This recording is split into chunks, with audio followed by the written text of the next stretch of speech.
Yeah. Yeah. Can you believe they told me that I would never make it? Now we smiling in their faces, smiling in their face. It'll sort itself out. How do you handle something like that in that moment? We're best of friends, and so we spend a lot of time together. And so I wanted to get to the root of it because, bro, this is why we got together, to do this. And so he couldn't get out of it. I don't know, what it was. He struggled a little bit, and I go back and I look, and I felt like in that series, I probably, because of the mismatch situation, I had the best series, and I had a chance to actually win Finals MVP, and we won a championship. Like, I had a really good series, and I look back into myself, and I'm like, man, this is why he came here. Finals, Game 3, closing minutes.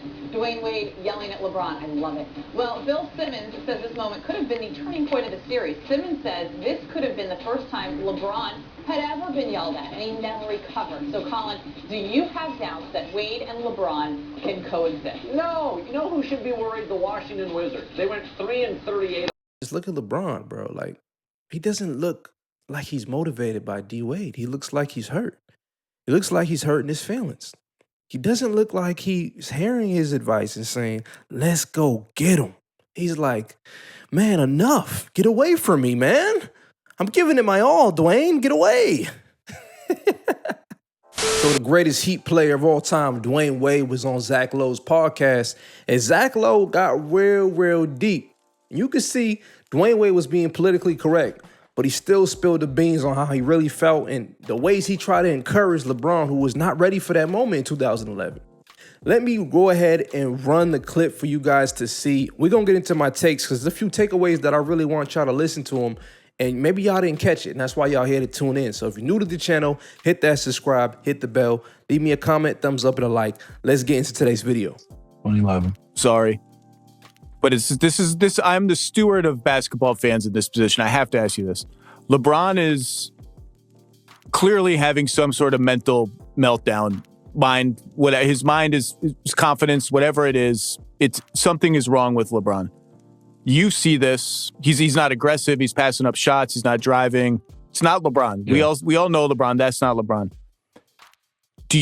Was there a conversation you had with him during the finals trying to get to the root of it? What's happening? We need you to snap out of it? Or did you just say, I can't get in, this is his thing to sort out? Or did you just think it'll sort itself out? How do you handle something like that in that moment?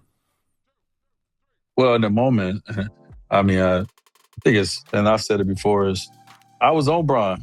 Like, it's my job. That's our relationship, is two of the best players in the game, is to make sure that we're pulling it out of each other. And going into the Dallas series, I felt we had two mismatches. I felt that no one can guard me and no one can guard him. And so I'm like, they may be a better team overall, possibly, but we got the two best players. Even though Dirk is one of the greatest players ever, I thought in that series that we possibly could have the two best players from a mismatch standpoint.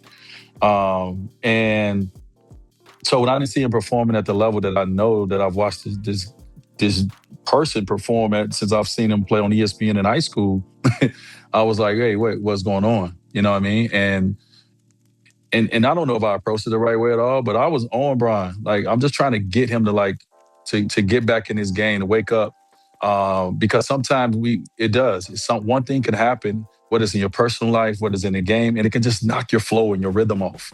You know what I mean? And sometimes you need something to happen to go well for you. You need someone to say something. You need someone to believe in you, someone to get on your ass, whatever it is.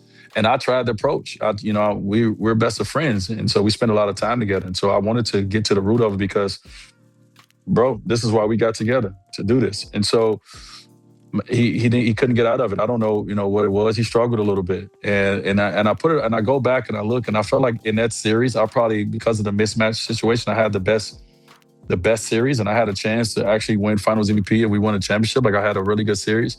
And I look back into myself, and I'm like, man, this is why he came here. As a leader, it's your job to help lead him.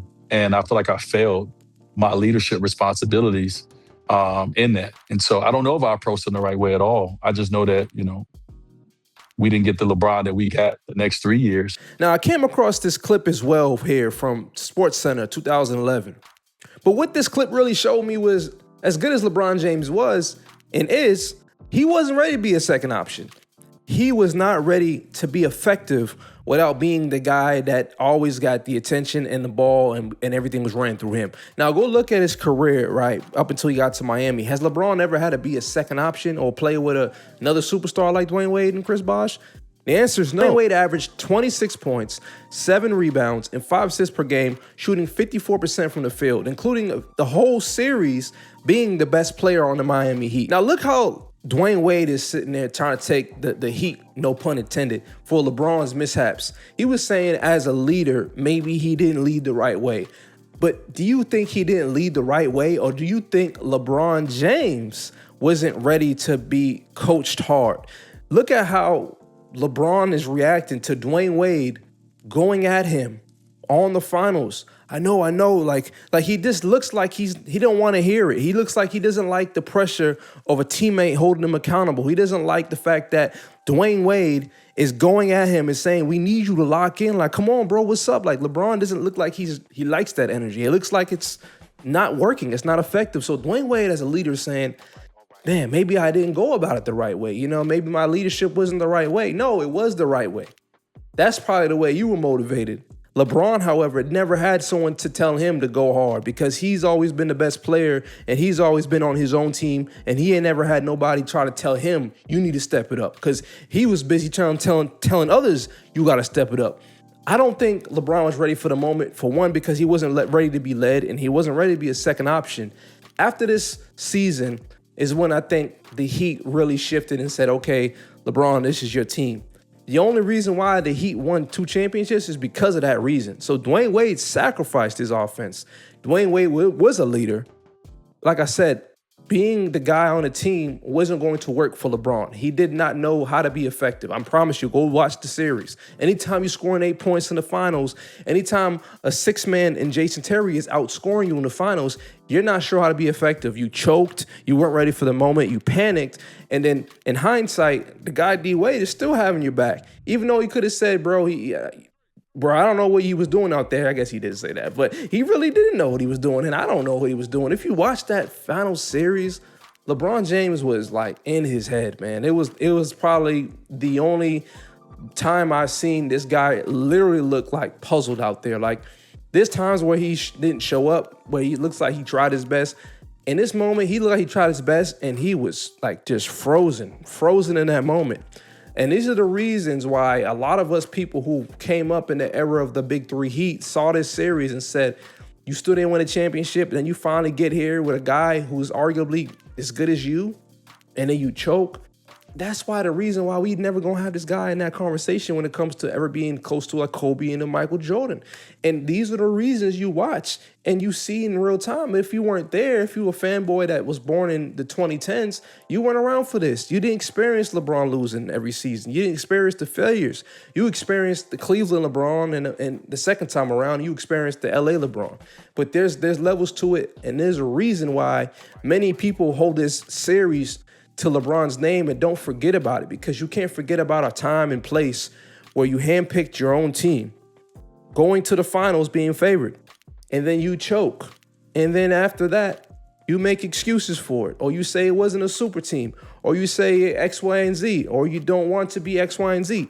I don't think that a guy like Dwyane Wade had to sacrifice his role as the number one option for them to win.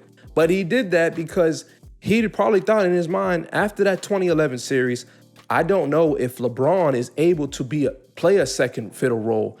I can. I don't think LeBron knows how to. That's why he performed so bad in the finals. So if we're going to get this together, if we're going to win, I'm going to have to take a lesser role. And that is a true leader. But people kind of look at it like Dwyane Wade saved LeBron. I mean, like LeBron saved Dwyane Wade. Bro, Dwyane Wade is the one that showed LeBron how to win. He's the one being hard on him in this series. He was the one going at him and saying, let's get your shit together. So this video right here says a lot without saying a lot. Should have been the finals MVP if they win the series. And this leads me to ask this question. How does LeBron's career look if they win in 2011, but Dwyane Wade is the finals MVP? And LeBron averages 17 still, and Dwyane Wade averages 26, 7, and 5 while shooting 54% from the field.